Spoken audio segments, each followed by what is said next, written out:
네, 안녕하세요. 한국사 문동규입니다. 자, 이번에는 출제순위 33번째 시간이고요. 고려 후기의 정치 변동을 한번 보도록 하겠습니다.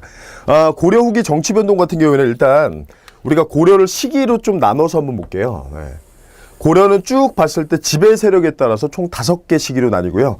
제일 먼저 첫 번째 호족, 두 번째 문벌귀족, 세 번째 무신, 그 다음에 권문세족, 마지막에 신진사대부로 이어지고요. 세 번째 시기 뒤에 40년이 대몽황쟁기, 그리고 나서 원간섭기 쭉 들어가죠. 근데 지금 여기서 주목하는 시험 문제는 원간섭기 쪽의 왕대사 문제예요. 이 원간섭기 쪽의 시험 문제 유형이 지금 우리가 왕대사로 하나 잡았는데, 일단 첫 번째 유형은 전반적인 사회상을 묻는 문제가 하나 있고요. 전반적인 사회상. 네. 관제격화가 어떻게 일어났는지, 그 다음에 풍속이 어떻게 변화됐는지. 이게 이제 첫 번째 문제 유형이고, 그 다음에 두 번째 문제 유형 같은 경우에는 어느 왕 때 어느 업적이 있는가, 왕대사가 이제 시험 문제가 되는 거죠. 자, 그 가운데 왕대사 쪽에서는 조금 변화가 있어요. 그게 작년에 제가 예상했던 대로 올해 이제 실현이 됐는데, 원래 이쪽에서 메인 문제는 공민왕이에요. 근데 지금도 물론 메인은 공민왕이죠. 근데 공민왕이 거의 100%에 가깝게 나오다가 이제 다른 왕들이 조금 더 나오는 거죠. 그래서 앞으로 대비하셔야 되는 건요.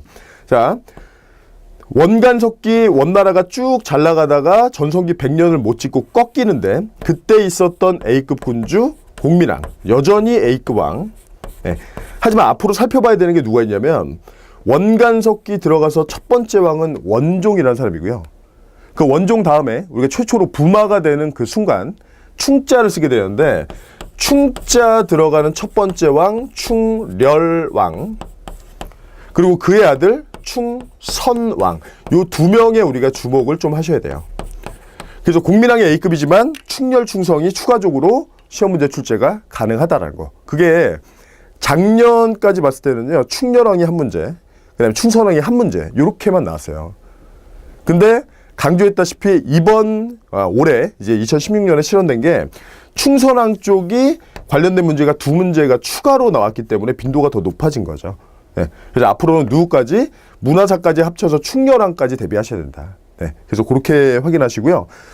공민왕의 개혁정치는 페이지는 299페이지 내용 정리를 좀 하면, 일단 크게 둘로 나뉩니다. 크게 반원자주정책, 그 다음에 왕권 강화책.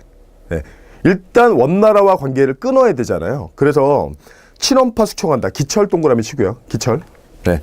사료화될 수 있는 것들 보면, 공민왕 사료 나올 때 권문세족의 대표 인물인 기철을 숙청한다. 이런 것들이 사료 나와요. 사료. 그리고 몽골과의 관계를 끊으면 몽골풍을 폐지한다. 기타 관제를 복구시킨다. 이런 표현도 나오죠.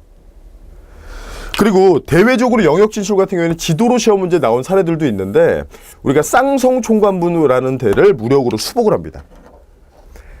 원간섭기 들어가서 일부 영토를 뺏겼는데, 먼저 자비령 이북 동령부, 그 다음에 제주도 지역의 탐라총관부, 이 두 개 지역 같은 경우에는 충렬왕 때 이미 반환을 우리가 받고요. 근데 이 지역은 끝까지 안 줘요. 빗금치는 지역. 이 지역이 이제 화주 또는 영흥 또는 쌍성총관부라고 하는 지역인데, 여기를 수복하면서 이제 공민왕의 업적이 나타나는 거죠. 그래서 공민왕을 쌍성총관부로 회복했다라는 거 하나랑, 그 다음에 완전 마지막 쪽에 요동 진출도 하나 있고요. 근데 이거는 진출했다가 철수한다는 것까지 기억하셔야 돼요. 네. 자, 그게 이제 발원 자주 정책이 되어 있고요. 기타 왕권 강화 체계는 우리가 정방의 폐지, 인사권 담당 기구죠. 그 다음에 신돈을 끼고 개혁 정치라는 게 전민 변정도가, 요게 시험에 제일 잘 나오고, 그 다음에 이어서 성균관 중형, 성균관 교육 개편을 해서 이제는 기술학을 빼버리고 유학 교육기관으로 한정시킨다라는 거, 그거까지 주의하시고요. 그럼 공민왕에서 이제 많이 내용들은 보셨을 테니까 제가 주의할 거 몇 가지만 찍어드릴게요. 일단 업적에서 분리돼서 다루는 게 외침이에요, 외침.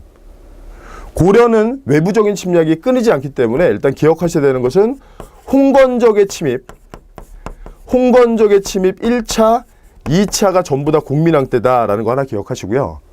그 다음에 지금 신돈을 끼고 나타나는 전민 변정도감. 자, 전의 경우에는 토지, 그래서 권문세족이 가지고 있던 농장을 깨트리겠다. 그 다음에 민의 경우에는 노비, 노비를 풀어주겠다. 그러는 임시기관이다라는 건데 지금까지는 시험 문제가 계속 국민학이랑 매칭시켜서만 나왔어요. 근데 이 부분의 경우에는 변화가 생길 수가 있는 게 전민변종도감은 국민학 때 있었던 게 맞지만 일전에 충렬항 때 설치 폐지, 뭐 그 앞에는 원종 때 설치 폐지, 그 다음에 국민학 때 설치 폐지, 나중에 뒤에 우왕 때 또 설치 폐지예요. 그러니까 계속 설치와 폐지를 반복하는 기관이에요.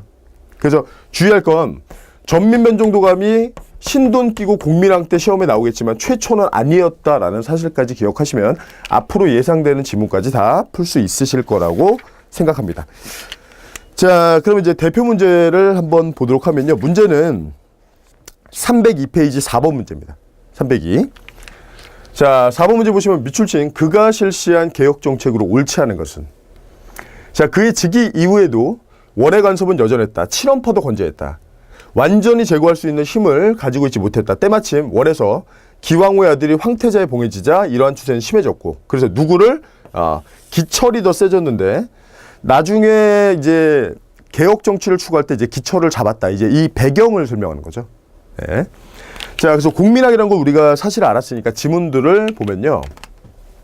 첫 번째, 고구려의 옛 땅을 되찾기 위해서 요동 지방을 공략했다. 요거, 네.